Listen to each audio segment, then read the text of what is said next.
Good evening, everybody, and welcome to the July 13th, 2023 meeting of the Historic Preservation Commission. Hearings before this commission are quasi-judicial in nature. It is a design review process to determine whether a proposed project is congruous with the special character of the historic district or landmark in which it is located. Decisions of the commission are based on the record of these proceedings, the Wilmington Design Standards for Historic Districts and Landmarks, and the Secretary of Interior Standards for Rehabilitation. Evidence submitted to the Commission for review will become part of the record. Appeal of a Commission decision must be submitted to the Wilmington Board of Adjustment within 30 days of the date of the Commission's action, and further appeal must be submitted to Superior Court. Evidence pertaining to an agenda item must be presented during the evidentiary portion of that item. Individuals who wish to address the Commission will be sworn in as witnesses to present material and substantial evidence. The Chair will recognize each witness who wishes to address the Commission during the evidentiary portion. In order to ensure that witness evidence is properly recorded, each individual should come to the podium and clearly state their name and address before addressing the Commission. As a brief reminder, members of the Commission are appointed by and serve at the pleasure of the City Council. Our charge is with respect to the protection and preservation of properties located within the city's designated historic districts. The Commission is held to the requirements of the Wilmington Design Standards for Historic Districts and Landmarks, as well as the applicable North Carolina state law. We are to determine whether exterior changes to a building are congruous with the special character of the city's historic districts.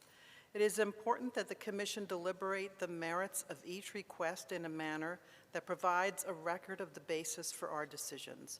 Please remember, our deliberation should be centered on how a project meets the Wilmington Design Standards and whether the changes are congruous.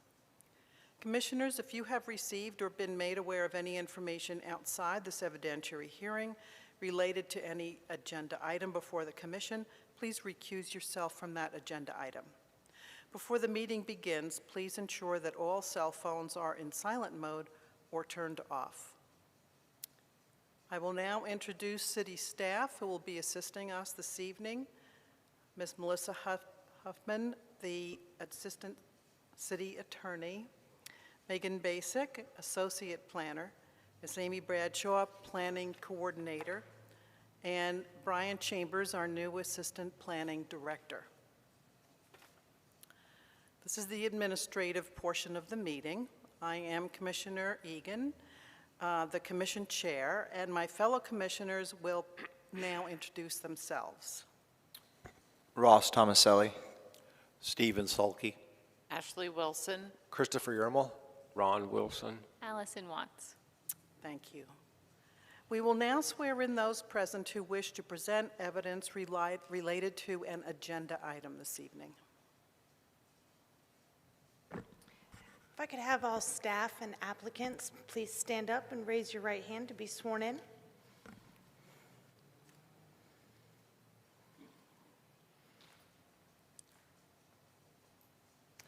Do you swear that the testimony you're about to give is the truth, the whole truth, and nothing but the truth? Thank you. Thank you. We've received a copy of the minutes for the last two meetings. If there are any suggested edits or corrections to the draft minutes, please bring them to our attention now. Good? No, they look good. Okay, may I have a motion to accept the minutes as drafted? Move to accept. Second, all in favor? Aye. Aye. We'll now move to the evidentiary portion of the meeting, and we will have, well, we have an old business item where the applicant has requested to withdraw this item. And so, Amy, you want us to have a motion to withdraw the item? Yes, we'll need someone to make a motion to accept the withdrawal, a second, and then a vote like normal. Okay. I motion for the withdrawal of the item at 221 South 5th Avenue. I second. All in favor? Motion passed. Now we'll move on to new business, and the first item will be 111 South 4th.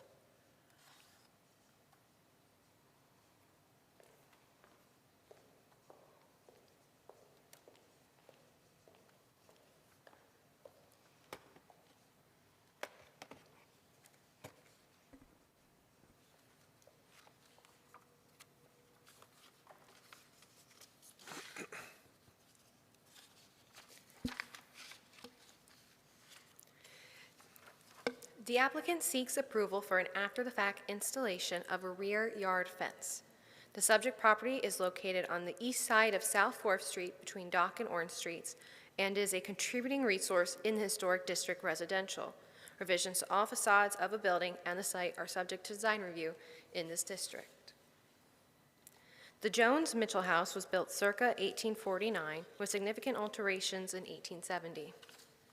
The Italianate-style side passage, two-story, 3-bay wide dwelling features clapboard siding, 2/2 windows, interior chimneys, and a peaked roofline. The full-width front porch is supported by 4 chamfered piers with decorative capitals and elongated bases. The porch's piers support a central peaked hipped roof with a wide frieze band and decorative corbels. Both the porch and central flared stairs have a turned balustrade, which is terminated on the stair with decorative wooden newel posts. The side passage, double-leaf wood entry door, is topped with a segmental arched transom.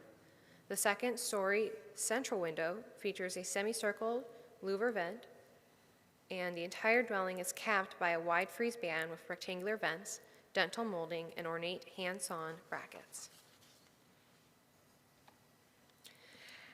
The after-the-fact fence is in the rear yard and runs partially along the northern property line at 11 feet and 6 inches, 36 feet along the eastern property line, and 7 feet and 3 inches along the southern property line.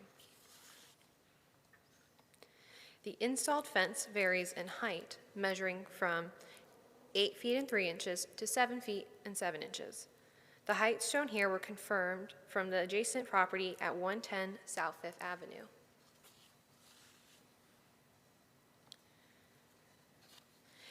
A gate of unknown height is installed between the dwelling and the northern property line at the midpoint of the dwelling. Staff noticed that the fence is attached to an existing chain link fence along the rear property line shown in the images here. Staff notes that according to the applicant, an existing fence of 8 feet was there but was damaged and removed after Hurricane Florence. No COA notes the construction of said fence. The applicant was informed that the fence would need to be reviewed by the commission if it was to be taller than 6 feet prior to the construction of the fence. The applicant's application does not note the gate along the northern side yard. Staff would like to enter its report in its entirety into record of tonight's proceedings at this time. Are there any questions for staff? Thank you. Now give the applicant the opportunity to provide additional evidence or answer questions.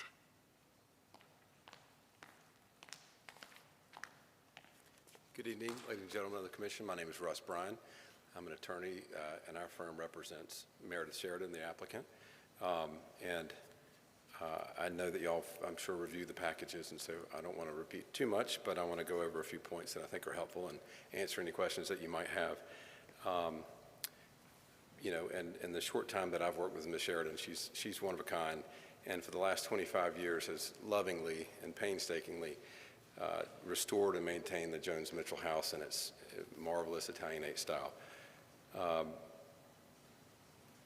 The fence that we're here to talk about was a replacement fence that was taken down in Hurricane Florence, but factors of time and money and other repairs to the home that she did in the meantime, and during COVID, of course, and being able to get good wood, prevented the fence being put up until recently.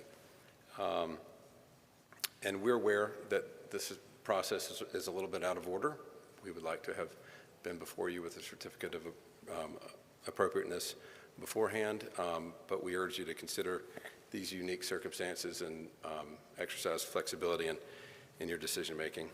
The substantial driver of this fence was a safety factor for Ms. Sheridan. She's here with us tonight. She's an octogenarian, I think we mentioned in the report. She lives by herself. And prior to this fence being reconstructed, there was merely a small chain link fence that I think they showed a photograph of just a moment ago, separating the Fifth Street from her backyard. She has reported to us a number of trespassing and potential property damage issues prior to this notice of violation, and we were engaged with her to assist with cameras and other deterrent methods, and just trying to understand what's going on. So this fence is part of that. So when it came time to build, and we understand of the timing and so forth, but the fence got built. She hired a well-regarded fence contractor that had worked on a number of homes in the historic district, and in many ways relied on his knowledge and expertise to build and construct the fence appropriately.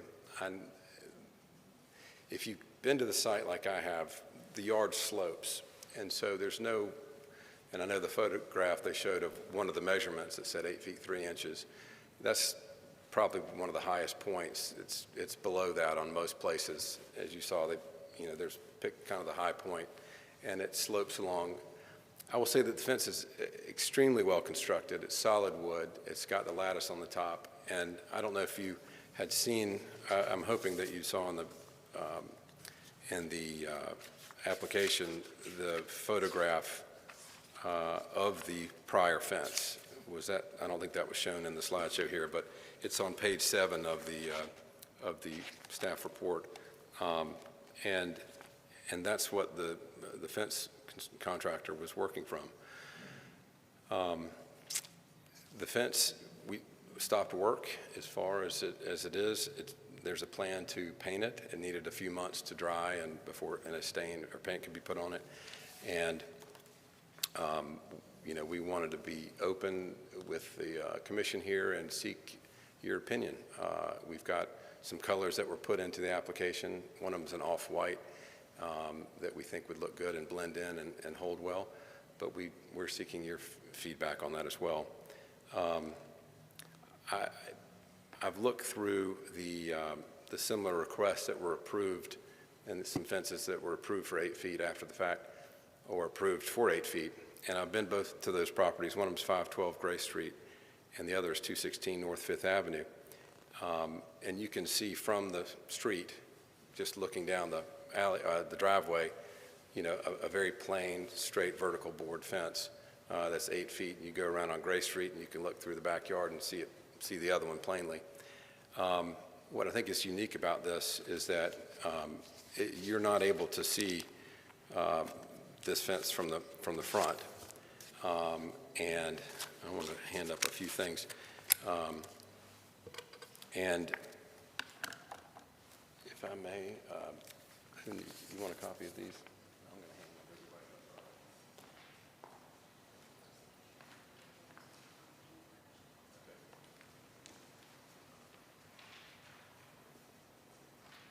Thank you.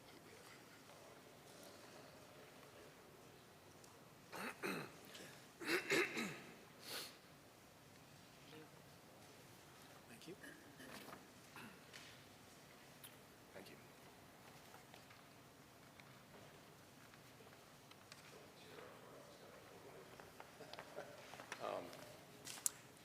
On the south side, you notice there's about 7 feet. And before you look at these photos, I just wanted to mention the south side view.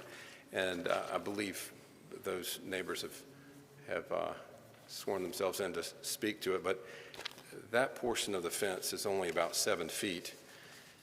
And it's entirely behind a concrete block and brick wall that's about 10 feet high. So there's that 7 feet that curves around is just completely hidden from that neighbor.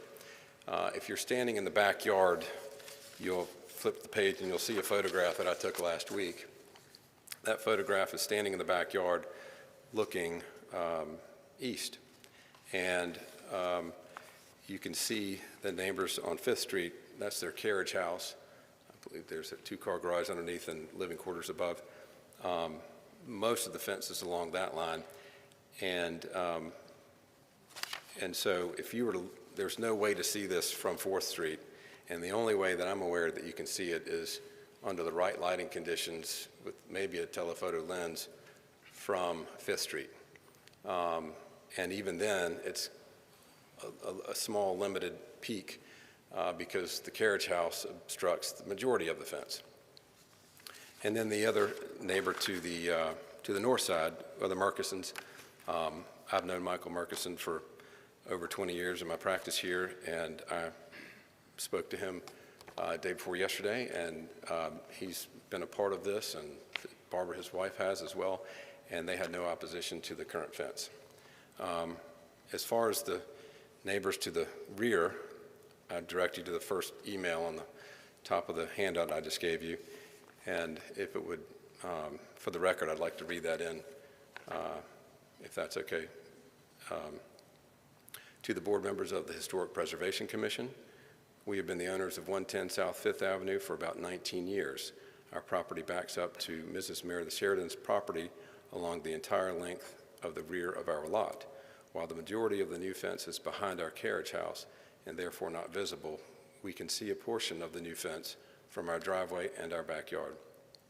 We would like the HPC to know that we very much like the appearance, construction, and height of the new fence. Further, we believe the fence is a great improvement, adding value and visual appeal to our properties, and we support keeping the fence as it is.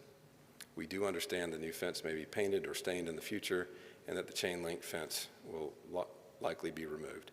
Thank you for considering our thoughts and opinions on this matter. Sincerely, Donna and Eddie White. They are the owners of the rear neighbor. So I think they've pointed out in the report a couple of potential issues with the final construction of the fence, and I'd be happy to address those individually if you have questions or kind of touch through those in prepared remarks either way. Any questions off the bat? I want to say that there is a chain link fence that they showed a picture of that's attached to, for some reason, it was a part of this fence was tied into it. It's my understanding from the builder that it was just extra security, extra strength for a hurricane or something like that since the last one. So it's maybe not the best looking belts and suspenders situation that could have been. And so although that's there, I think we would submit to the commission that we were, if that would be a condition of approval, we would make sure to have that removed. There was a mention of the direction of the fence, and in the handout that I gave you, you can tell from the backyard of Mrs. Sheridan that there's no way to tell whether that's the front or the back of the fence. It's not for any aesthetic purposes for Mrs. Sheridan. And on the rear of the fence, I'll have you turn to the second photograph. And I can surmise that the contractor was mimicking a little bit of what he saw back there, which is that fence is, this is, by the way, from the driveway from 5th Avenue, the White's property. And, Donna and Eddie White's property. And you see to the left, Mrs. Sheridan's fence, and to the right is her neighbor to the north. I can tell you that I've measured both of those personally. The white one, about kind of close to the shorter fence, is about 7.6 feet, and Ms. Sheridan's to the left is about 7.56 feet.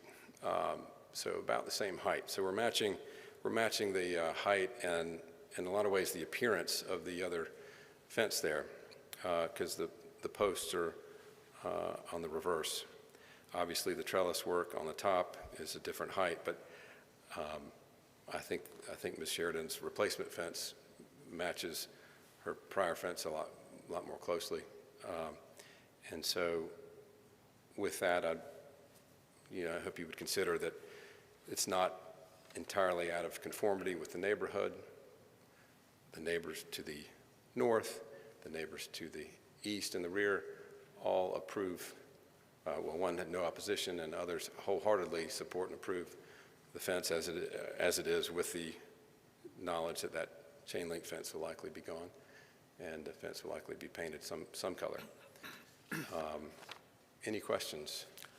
I had a question for staff, and maybe Brian Chambers would be the person that could answer this. First of all, we know that the maximum height rear yards is 6 feet, and we don't have a whole lot of elevation change. There's not a lot of difference in grade, generally speaking, downtown, but at times there are, like this property is 1. So how does zoning, like letter of the law, how does zoning where you have differences in grade,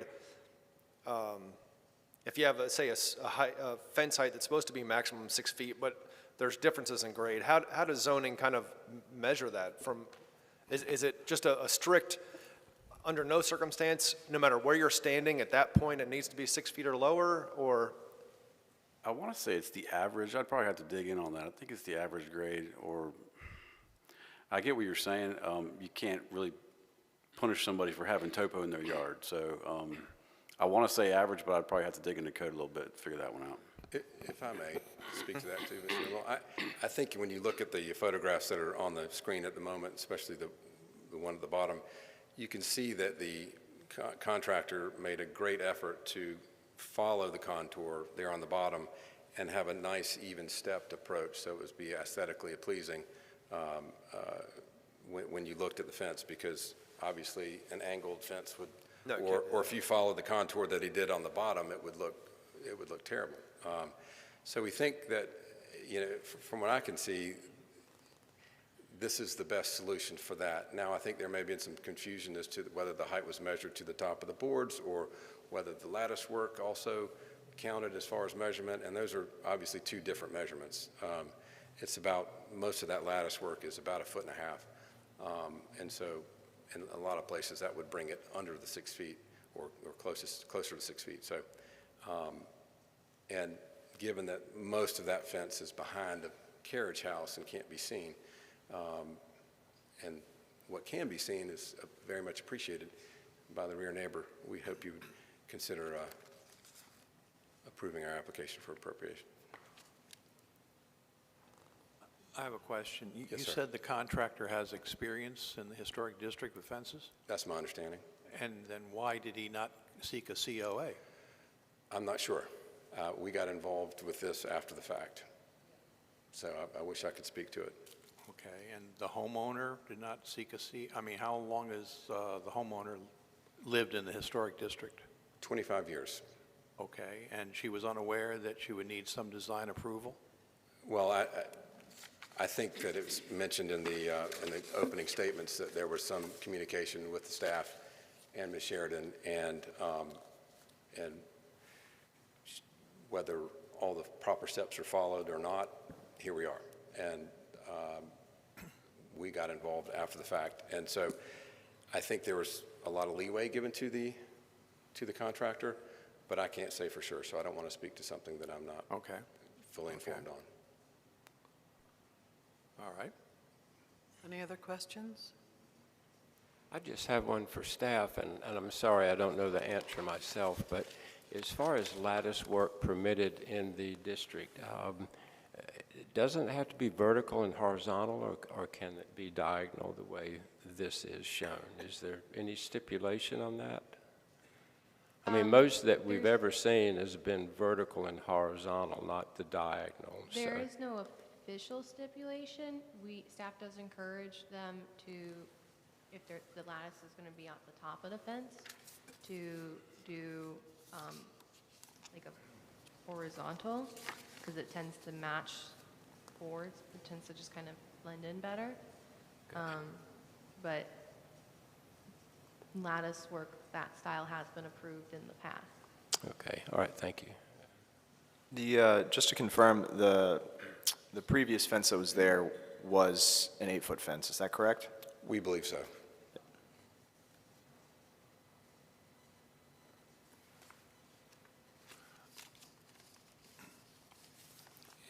And obviously I wasn't there, I didn't see it, but that was what we understood when we put together the application. I have another question with staff on the similar requests that were approved. A couple apparently are above 6 foot. Were these horizontal or vertical board? I don't see in the verbiage anything, saying if it, Look in the height of the fence wall, right? I think that kind of says. I can tell you it was Ms. vertical. Wilson, Uh, your it- microphone, I please. think that the highlighted kind of says what we're talking about, undisturbed grade adjacent to the fence. And so we're at, yeah, I think you're wanting a clarification on that. Well, I'm looking at page 3, item 5, Yeah, similar I am. requests. That's what I'm looking at. Right. Yeah. And it doesn't, I don't see anything that says if it's vertical or horizontal, it's just height, They're vertical. so.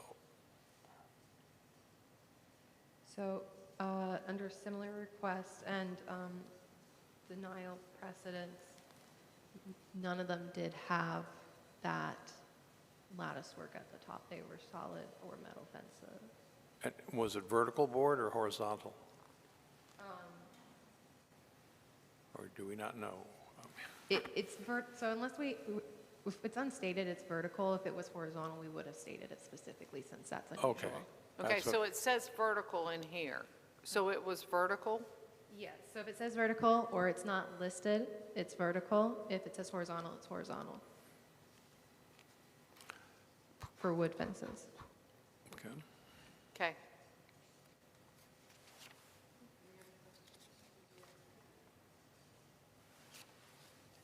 Yeah, and I want to say I'll be available for, some of this is open for your feedback, and we want to make sure that we consider all that. Thank you very much.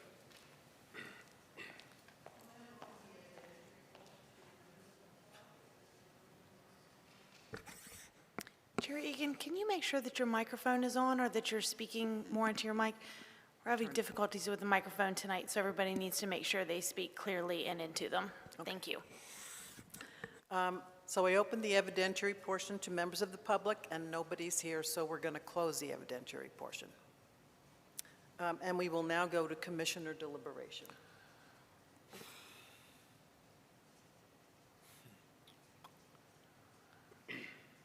Well, I'll take a first stab here.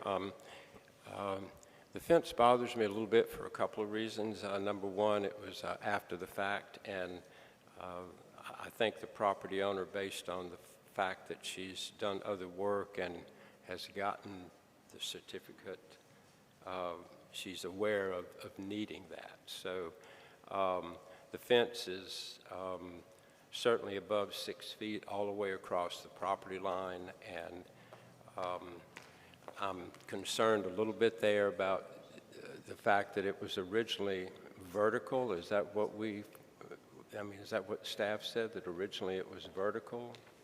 Is that correct? I think the picture in the packet Right. of the original did have Right. horizontal. If you, on that. Right, I was just questioning that, so, okay, so, but anyway, I think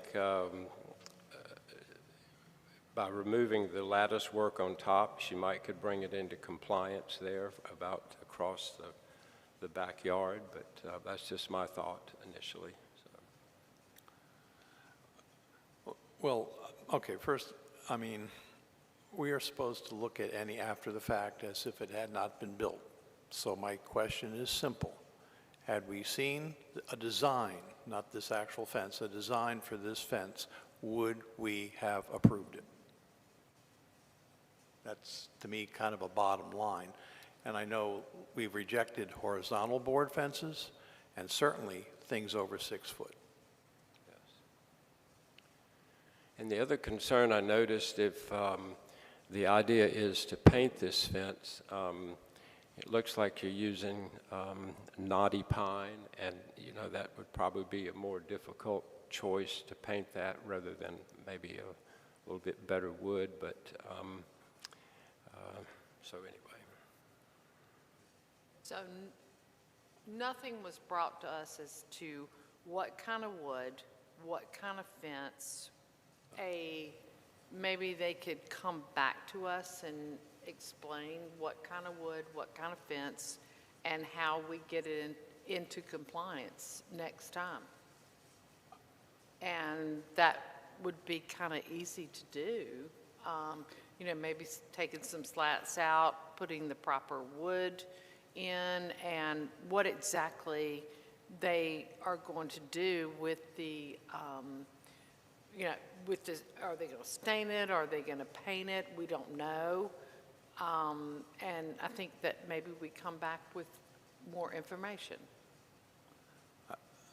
I don't know, I'm just not sure with what is built, how that can be made into compliance with the horizontal. I mean, you could take off the lattice, you could reduce the height, but then you still have the horizontal boards, and we have made other owners tear down horizontal fences and replace them with vertical boards.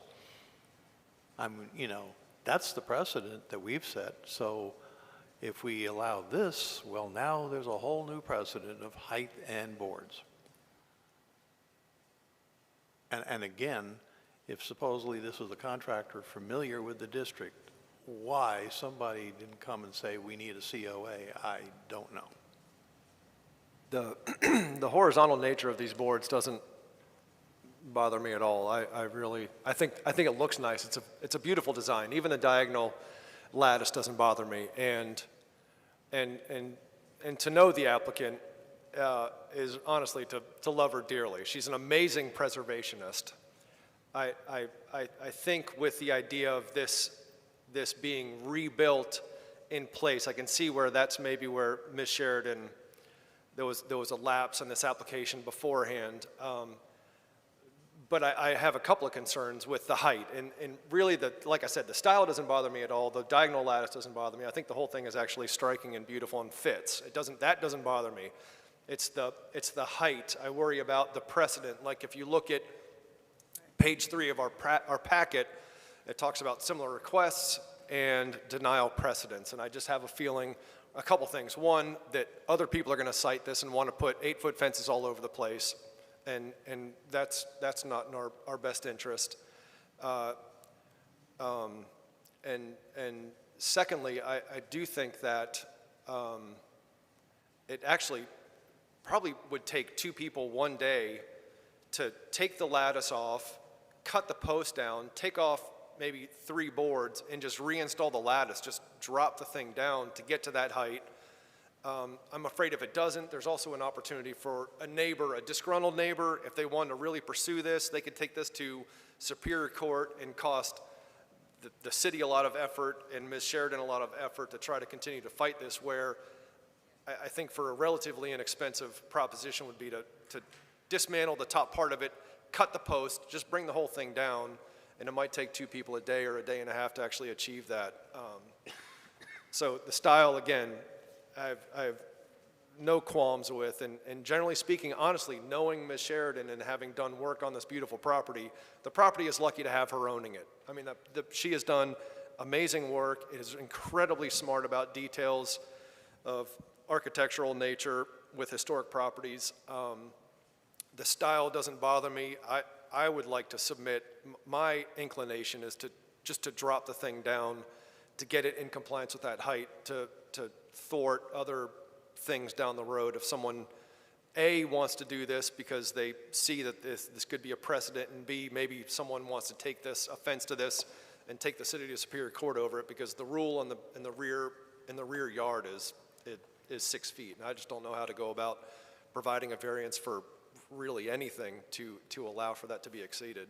Is there any way for you guys to prove that the fence that was there before was 8 feet?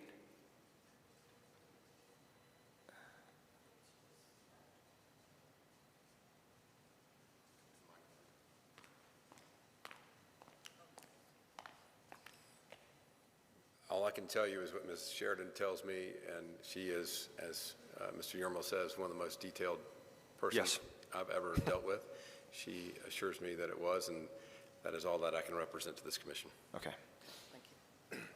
I think even if it was, someone put up an 8-foot fence and more than likely didn't get permission, we're stuck with here and now. And And I agree with Chris. I think it's a lovely fence. I'm not ready to approve a variance from the 6 feet, the 6-foot rule. Are we ready to approve the horizontal fencing as well? That, that is I have a to thing that, I mean, I'm looking behind here at that beautiful fence, that is historic. I've seen it torn down in Shandy Point, and I'm looking at that, and is this where we're going to go? Are you referring to the 3-foot fence? Mm-hmm. Because behind that, there's what appears to me to be a 6 to 8 foot fence with lattice across the top, just like this, and below it, it's just solid boards. I think the horizontal boards was more of a solution to deal with the topography, because all of a sudden, if you've got boards going like this up and down across the bottom, it's really ugly. It'd be a lot uglier if they had done that vertically and you have all these mismatched jagged boards going across the top. So I think they did this out of necessity, not, probably wasn't their first choice, but based on the topography, it was the best way to go. That's a good point.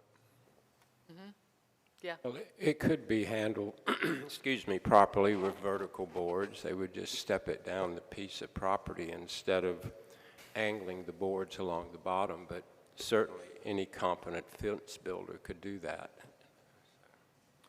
And in regards to the height of it, to me, if it was 8 feet before, there's an element to it that it's grandfathered in. It'd be one thing if she came up here and there was a 5-foot fence before and now she wanted to put up an 8-foot, but I know if it was, if your fence is blown over and all of a sudden you're not allowed to go back and replace it with what was there, I don't know.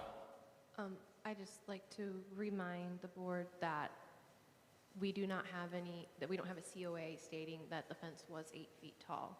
So technically, there's not a precedence from the historic's point of view.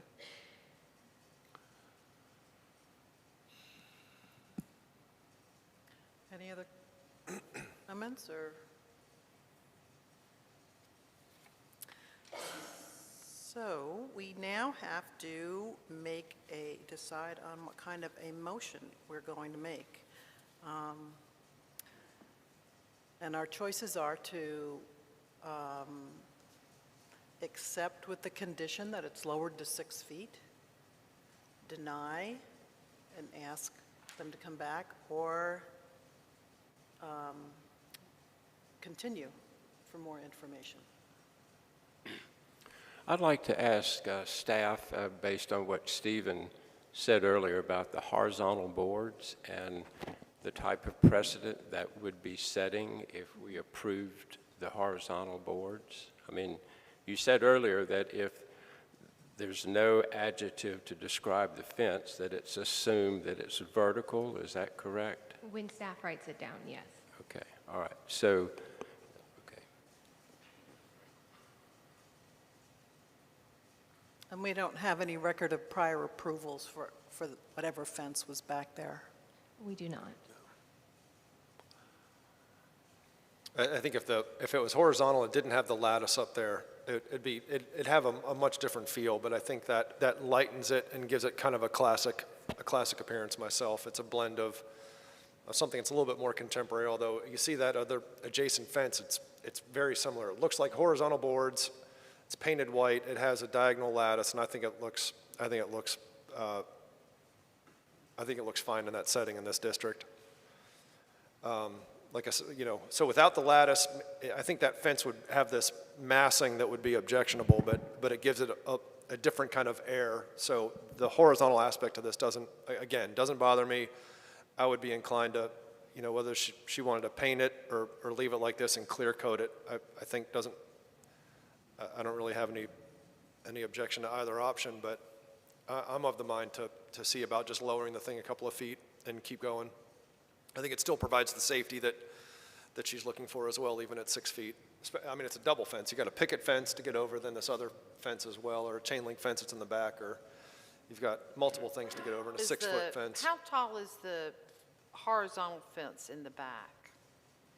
The other white one of the adjacent property, Yeah, looks like it's almost the same height. I can't tell. It's a little, maybe a little bit less.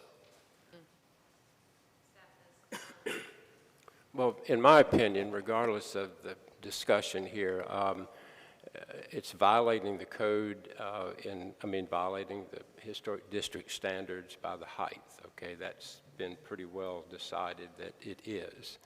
The other question is the use of the horizontal boards, which, again, if that's approved, it is a precedent-setting thing that we're doing here. So I really have some concerns about approving the horizontal boards, even though in another setting they may be totally appropriate. The fact that it copied another fence or another detail, in my mind, is not reason to approve it without any documentation or photographs or COAs that would indicate a feature of that fence. So, I really understand this. I know the lady has done a marvelous job with the house, and we want to encourage that, but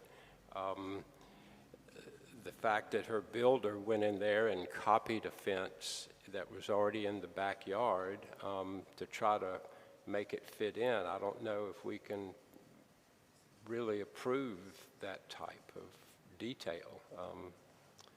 But Stephen, how do you feel? Yeah. No, I'm sorry. As this fence stands, I just can't see approval. I have another question for staff. Counsel for Ms. White said that there was communication. Is there any record of that communication or what was said or? Can you broaden what you mean by communication? I'm sorry. Can you, like, what we communicated about specifically is what I'm asking? Did Ms. White speak with you guys about this? And did you give any indication that it might be an acceptable design or anything here? So I have not spoken with the Whites from 110 South Fifth Avenue. I do not know if Jessica has spoken with them.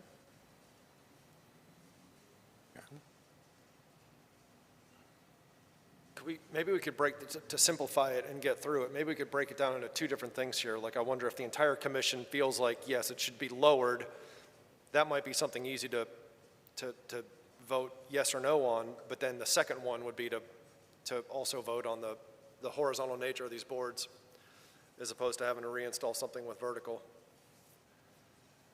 Does that seem reasonable? Is that something we can do, is kind of break it down like that and decide? I mean, is there an objection to the idea of lowering the fence, doing the work to remove the lattice, cut the post, drop the boards out, and reinstall the lattice, as long as it's all 6 feet?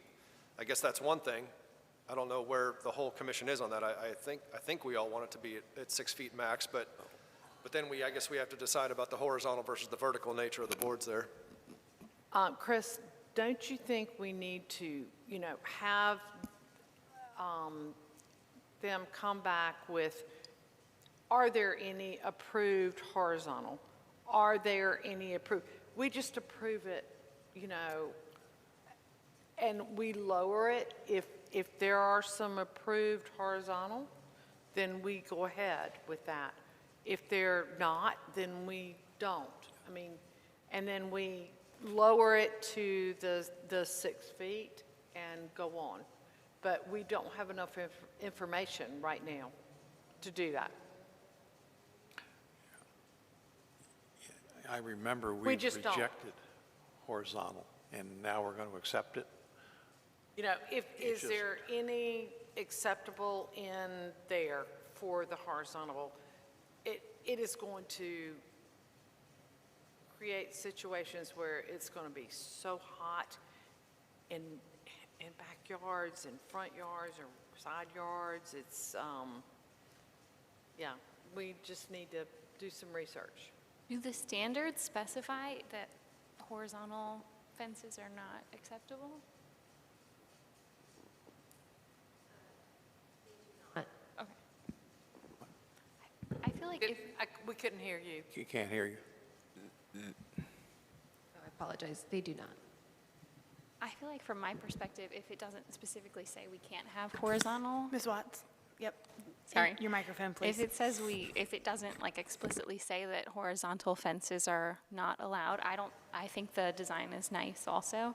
And I can think of a couple, I feel like in the historic district that are horizontal. And I think with the lattice, I think the lattice makes a big difference, like Chris was saying. So I don't have a problem with the horizontal. I don't have experience with rejecting them. I don't remember any since I've been on the commission, but maybe you guys do. Well, I think the question, there might be horizontal fences out there, but do they have a COA? I mean, or somebody just throw one up and never was caught? But you're saying you remember rejecting horizontal fences? Well, to my knowledge, anyone has come in front of us even after the fact. There was one over, I think, on, South Fourth. I think it was farther down South Fourth Street.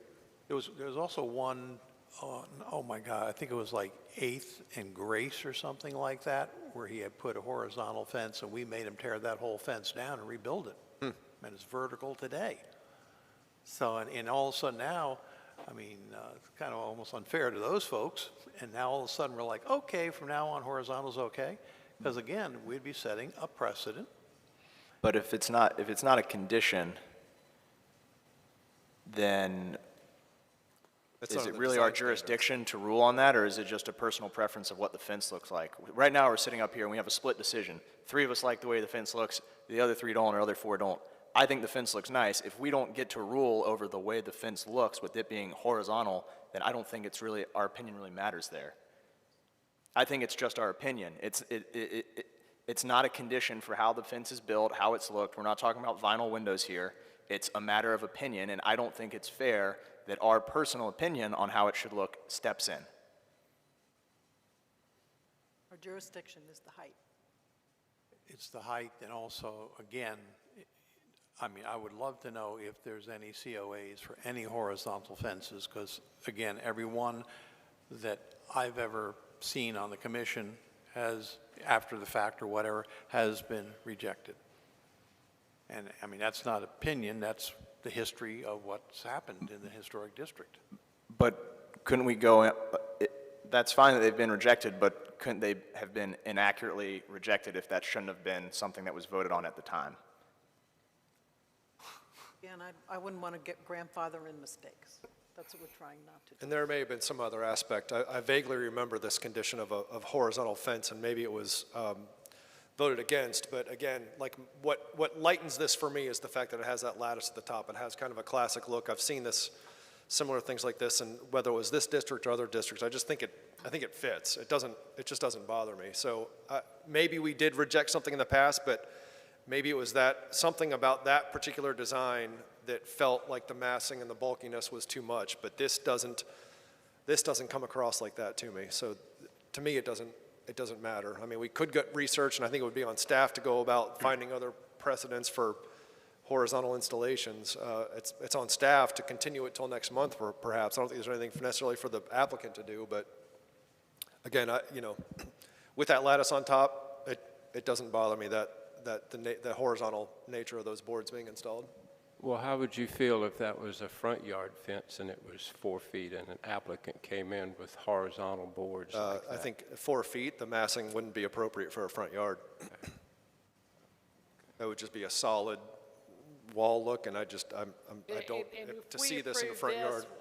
If this is approved, then someone could say, well, you approved this and I want these horizontal boards in my front yard, so. Well, if I may interject, there is a chance of setting a precedent. But as Mr. Yermal was just saying, every case that you all review, you have to take it into context. You have to take, is it in the front yard versus the backyard? What's congruous and appropriate there? There may not be something specific in our design standards right now that says that all fences must be of vertical boards, but it would be impossible for us to create a set of standards that address every possible potential issue or change. So, you do have a little more latitude, because this is a historic district, to look into materials, to look into design, and look at that congruity.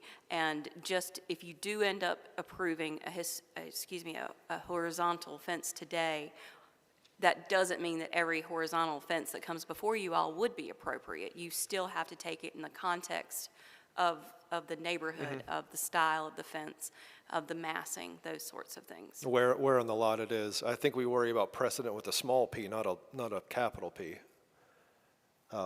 We do look at these on a case-by-case basis. And for me, at this property, this location of the property, at the back, at the rear, I have no problems with the structure of the fence. I think you said in the application it's not seen from the public right away. That is correct. And just to kind of piggyback off of the question about the standards for fences, standard number 9 states, design fences and walls be compatible with the era of the building. So you guys should really be looking at, is it, as it is, compatible with the building from the mid to late 1800s, versus does it look nice?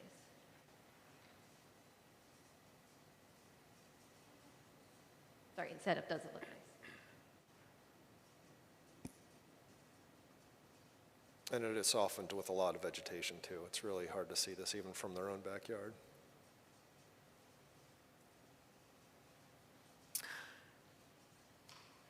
I am tempted to make a motion that we approve if it's reduced to 6 feet.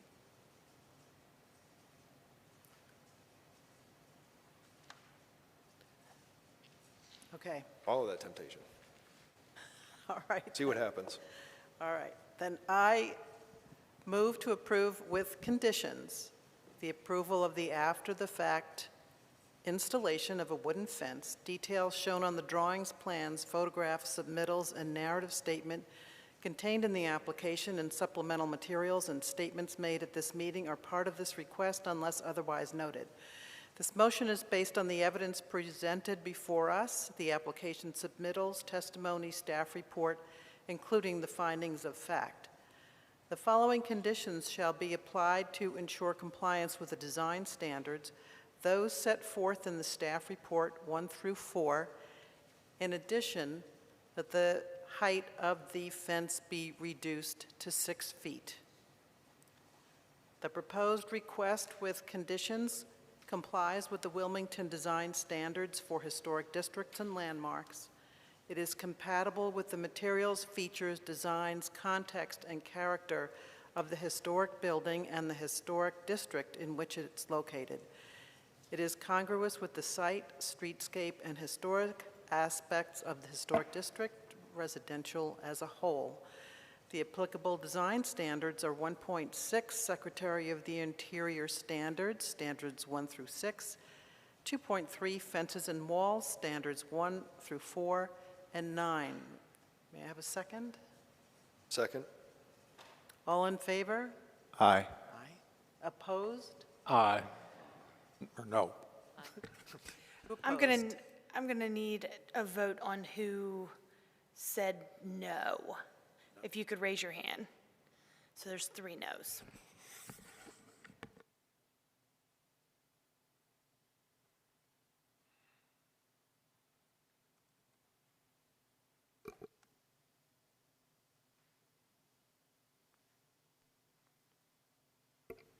So the motion passes 4-3. Yes.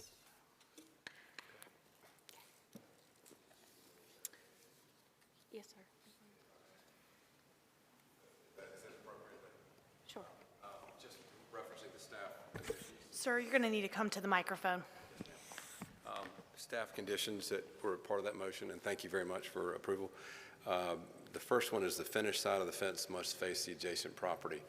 As you saw from the photograph that I gave you, which I left at my chair, showing the other fence, the post kind of protrudes on both sides of that white fence. And I don't know if the suggestion is to finish the side of the fence that faces Ms. Sheridan's house, with an extra post to make both the finished side and the back side look the same, or if the commission is asking, or staff's thought was to have every single board removed from the front and put on the back. And we hope that's not what the intent was, but because it matches the other fence that's adjacent to it, we're hoping that some version of condition number 1 does not require every single board to be pulled off.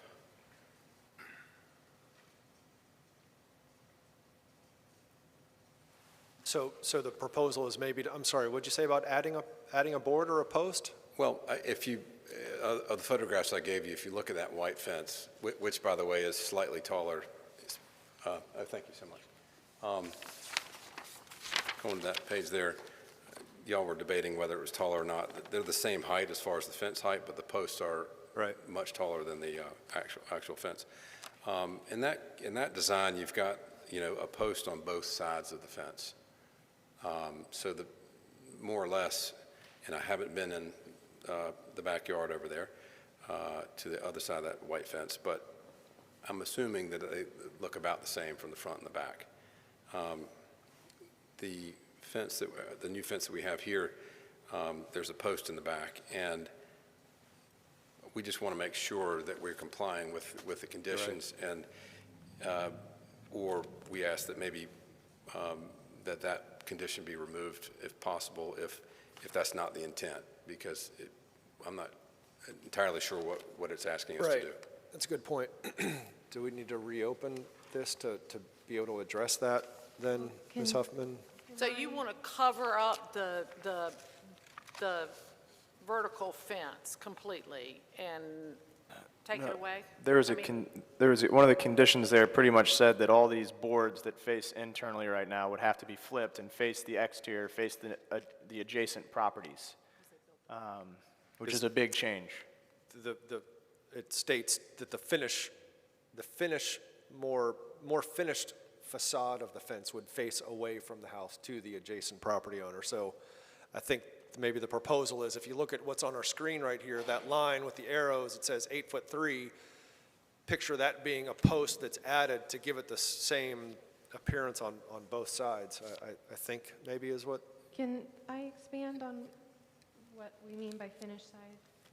So currently on the screen is the finished side. Right. So staff would be comfortable with one of two options. Either the fence is taken down and rebuilt so that the unfinished side faces interiorly as it's supposed to, or that they make the unfinished side look finished, matching what you currently see on the screen. So not just adding a board on this side to make it look like it does from the applicant's packet that shows the adjacent white fence, adding a post onto this finished side. That's not an option. Because then, because technically for fences, the finished side is supposed to face away from the property. Right.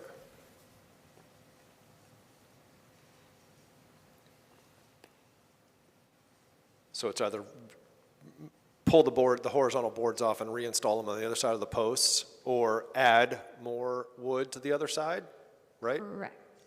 Which I think we may run into structural issues with weight. I'm not a fence builder, but,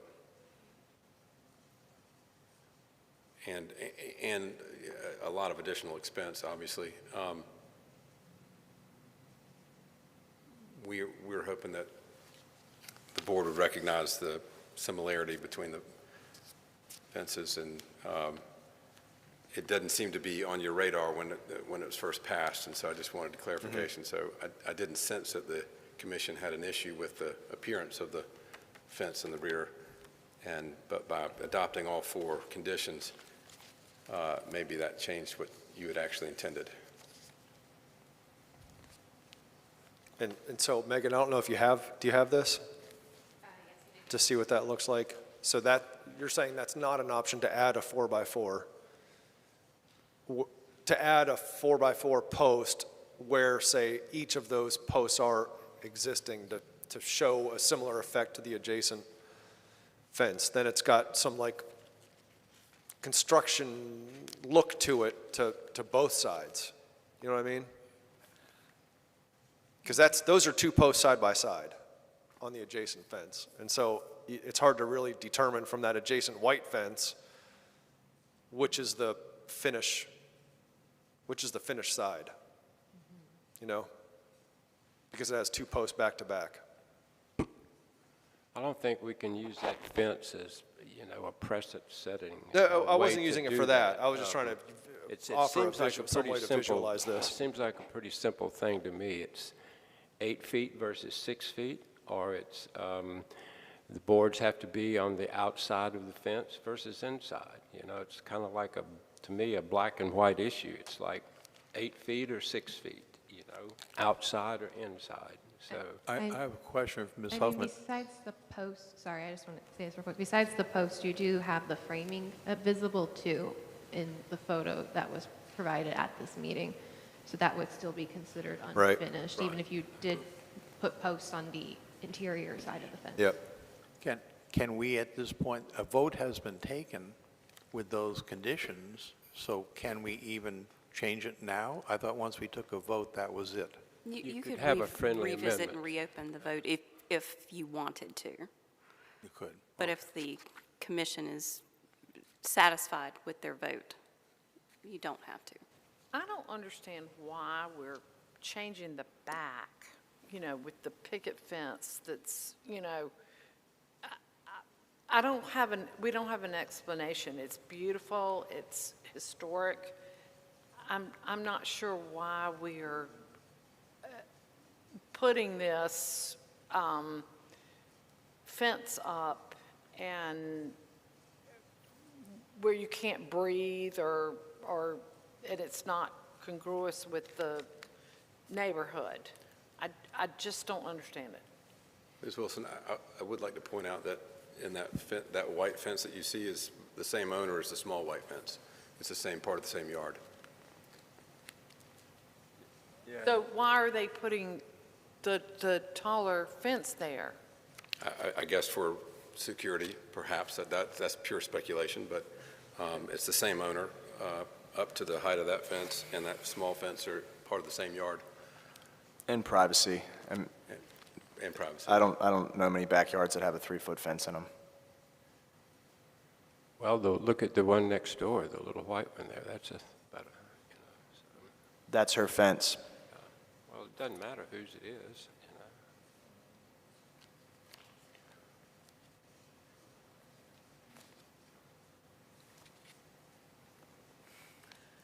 I have not seen any fences downtown, even in the backyards, where, that go against that rule about the finished side facing the neighbor. And the person who put the fence up was unaware of that rule? I'm not sure. But obviously, you know, I wish it had been built differently, and I think, I don't know if those boards can be reused in the same configuration on the backside or not, and it may be an entire dismantling of the entire fence, if that's required. But we certainly hope it's not, and given the approval by the rear neighbor, who you've got the email from, and the neighbor to the north there as well, who is the owner of that fence, the white fence, has had no opposition to it. We're seeking ways, we're going to remove that chain link fence per the conditions, and I think it will look cleaner when it's painted, and it will look very similar to, it will all look very similar when you're looking down that way, and it seems that those neighbors are appreciative of it as well.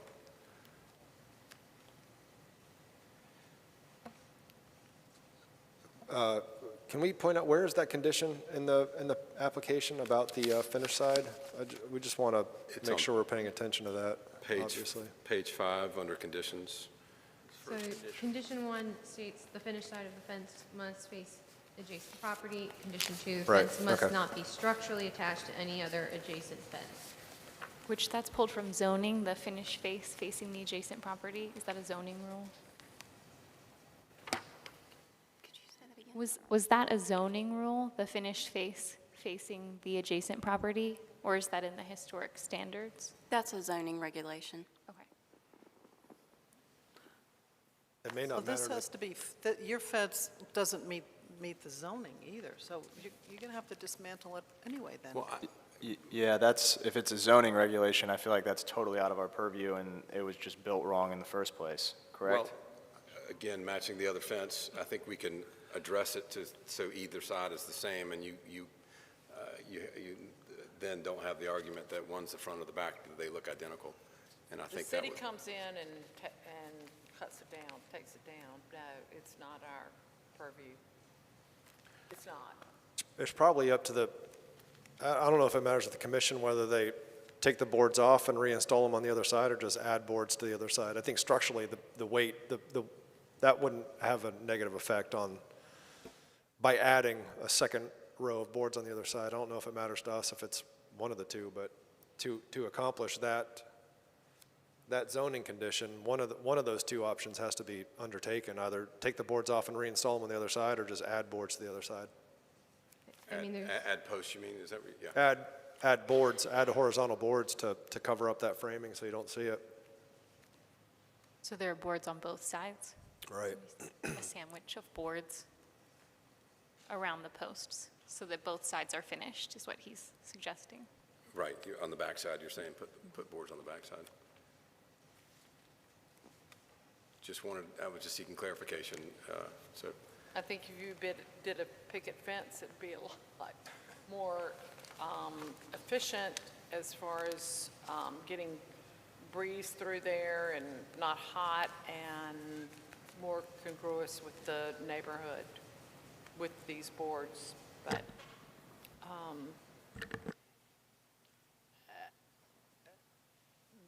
that's the only thing I could think to be a cheaper solution right now, or a better solution. I mean, this is going to be hot. It's going to be miserable.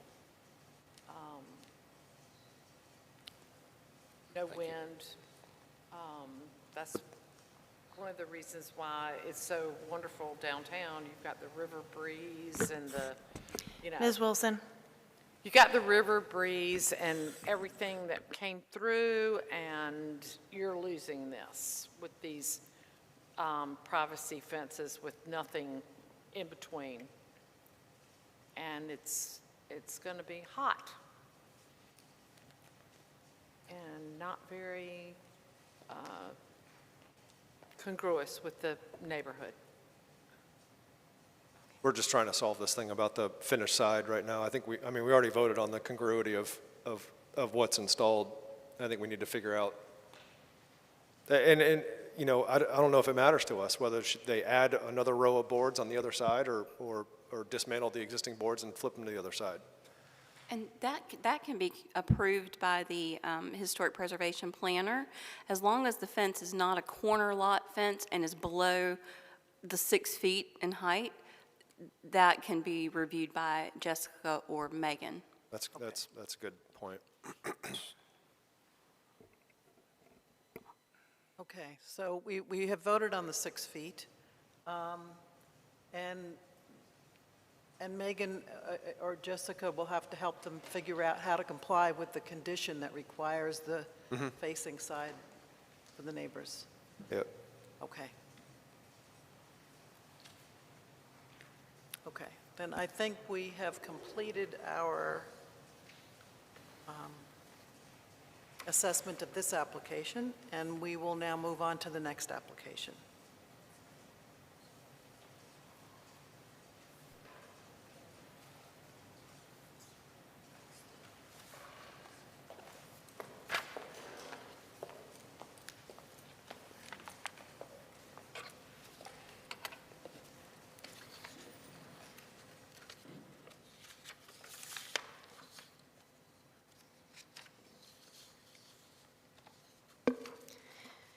The applicant proposes to demolish the existing garage with a waive of the stay of demolition and construct a new garage. The subject property is located on the southwest corner of North 15th and Chestnut Streets. The dwelling's front facade faces North 15th Street, and the garage's front facade faces Chestnut Street. Both structures are contributing resources to the Carolina Heights Winnetka Terrace Historic District overlay, and only that which can be seen from the public right-of-way, excluding alleys, is subject to design review.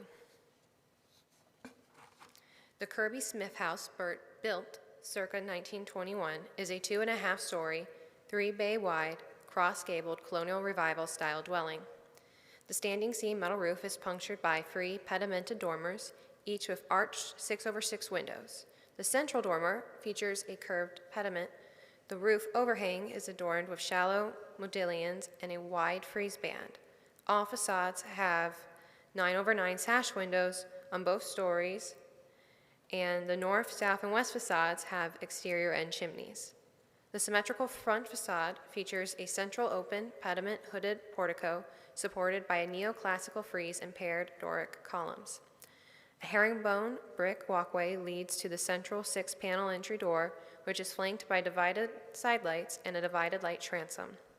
The cross-gabled wing of the dwelling features 6/6 windows. A 1-story auto garage constructed circa 1923 is a composition shingle roof, is located to the rear of the dwelling facing Chestnut Street. The applicant proposes to demolish the existing detached garage with a waiver of the stay of demolition. As you can see here, the garage was damaged in a fire. The applicant also proposes to construct a new detached garage in the rear yard. The new garage will be constructed on the existing foundation and will be approximately 508 square feet, measuring 26 feet and 5 inches by 19 feet and 3 inches. The proposed garage will be approximately 12 feet in height, which is similar to the existing garage, and will have a 7/12 slope matching the existing garage. The proposed garage will be clad and trimmed in KWP Ecocide engineered wood, and the lap siding reveal will match the existing dwelling. The siding will be painted bare cottage white, and the trim will be painted bare cherry cola. The proposed garage will have 2 entry doors on either side of the southwest corner. The door will be a masonite 6-panel fir exterior door painted bare cherry cola. The proposed garage will have 3 JELD-WIN V2500 series vinyl fixed picture windows measuring 36 inches high by 30 inches wide and painted bare cherry cola to match the trim and door. The proposed garage door will be an overhead door company 440 series wood door. The proposed roof will be standing seam metal, 18 inches flat panel and galvanum, and the overhang will have a 6-inch half-round gutters. Staff notes that the garage has been altered prior to the historic overlays designation. Staff would like to enter its report in its entirety and into record of tonight's proceedings at this time. Thank you. Any questions for staff? Do you know if that KWP siding, can it be flipped so there's a smooth side as opposed to that, that fake wood appearance? Let me, Or maybe it's a question for the applicant if they're here, if there is a smooth side. I'm just double checking before I answer, I apologize. Wasn't one of the... We did tell, it, sorry. Isn't one of the conditions that the smooth side has to be out? Yeah. Yeah. I apologize. Was that Ashley or Kathleen that spoke? Condition Not here, he 7. said. Kathleen? Oh, Can I you- said it was in the condition, I think. Yeah, that the it's smooth side engineered has to wood be- siding to be smooth faced. That's Okay. condition 7. So yeah, so that is one of the conditions, that it should be smooth. My understanding is that it has the capacity to be. Okay. There's no picture design, there's no anything mock-up of the new garage, so to assume it's pretty identical to what's there now? Yes, so currently the garage has 3 windows, 2 on the south side, 1 on the north side, and then 2 doors at the corner. And so they're just essentially putting the windows and doors in the same location. And it's The all- windows are a little differently sized, and they will be a different material, being vinyl instead of wood. So bottom line, there was a fire, it burned, and it's being replaced. Yeah, and it's kind of, think, trying to see. I think in the photo here, on the right side, you can kind of see where most of the damage took place was at the doors. I've personally seen it, and it looks, it is burned through. I'm just happy it didn't hit the house. I'm glad they stopped it. It did. They just, they can do everything at staff level for that particular repair. Is a part of the application dealing with the actual primary house, not just the garage too? I'm So- confused by some things with this. Yeah, so all the damage to the house can either be done as repair in kind, or it can be done at staff level. They're not planning to change anything on the house, so it can be done at staff level. Because the garage has to be demolished and built new, that's why it's here. So in the application packet on attachment 5 on page, They did originally bring it in because they thought it needed to be, but going over the repairs they were doing, they were just replacing some burned siding. so disregard the Anderson single hung windows, the 100 series, is that? When we last spoke to them, they are determining if those windows still need to be replaced, if they're repairable, but if they replace them in kind, they would not need to come to HPC. Okay. So for that. Anything the regarding the main dwelling, you can We're ignore. talking about the primary home, okay, all right. This is solely just for the garage demolition and rebuild. Well, I have a question. If the garage was built way back then, it might not meet the same code requirements as required, or as far as, you know, anything that might be different back then as opposed now. And we typically require some sort of drawing of some sort to show the wall section or details, rather than just saying. Staff We're did gonna- ask for that, okay. but did not receive those. I can't speak to what the county's codes are going to require. Depending on if they need to change anything, it might be a minor enough to stay at staff level. If it approves the project as is, they might need to come back to HPC. Right now, they're proposing to rebuild it, for the most part, as it is today, with the exception of the alterations to the windows and the material choices for the siding and trim. To that point, there's this note, existing garage slab to remain in place. They won't be able to build on top of that 1923 slab. I mean, it's going to have to be replaced or added to. They'll need a structural engineer for that aspect of it. The applicant will have to speak to that. When we asked about that, they said they're reusing the slab. Okay. Any other questions? Thank you. Okay, we will now give the applicant the opportunity to provide additional evidence or answer questions.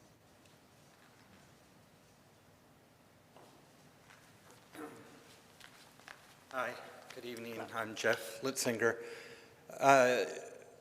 We just are replacing what's there. I understand the question about the foundation. I'll have to talk to the contractor about that. My understanding was that he felt that the foundation was stable. Yeah, I don't know what else needs to be said. We're just trying to rebuild the historic building so that our house remains historic. Do you have questions for me? Yes, I do.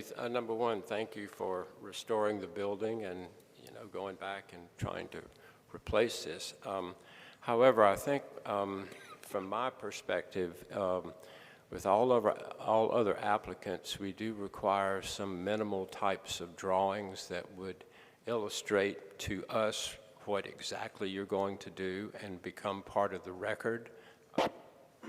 Excuse me, because just saying building it back in kind, and then you say, well, the windows are going to be a little bit different, and then the next thing, the garage doors are going to be a little different, and then the roof materials. So we need something that documents the basic building that you're going to All right, construct. I thought they did that in writing. They put in what the garage door was, what the windows were. Well, I understand that, but the walls, I mean, they're not going to be able to be rebuilt the way these garage walls are. So to say that you're going to build it back as is not quite accurate, because number one, you can't do that and meet the current building code. So I'm just saying that before I could approve this as myself, that I would need some sort of basic drawing like every other applicant provides as part of the process. Yeah, and I think when you're saying basic drawing, you're not saying a basic drawing, you're saying an architectural detailed drawing. Well, not necessarily from an architect. It could be a draftsperson, or it could be a I mean, contractor. I'm just saying, right, I so- can't call my contractor right now and tell him to sketch it and email it to me. Yeah. Done on graph? It could be done on graph paper too. Right, yeah, it's not, it doesn't have to, something to scale, just so that we can see and, I mean, I already have it in our chief architect files at home. I never knew that it well, was what I'm requested. saying is they have to meet, That to the commission, to the city, and your contractor will submit that, because he's got to get a building permit and go through all of that process as I- well. And if you will submit that, then we can go over it from this point. Okay. I think what the issue is that we want to get it torn down right now. Because it's a safety hazard. We sometimes have vacation renters, and we've lost thousands of dollars because they don't want to come. Our goal right now is to just get it torn down, and we'll rebuild it next year sometime, and all of those details can be taken care of. We were just rushing to tear it down. Yeah. Do that. Right, We that's- didn't know that was your. Yeah. aim. Yeah. Okay.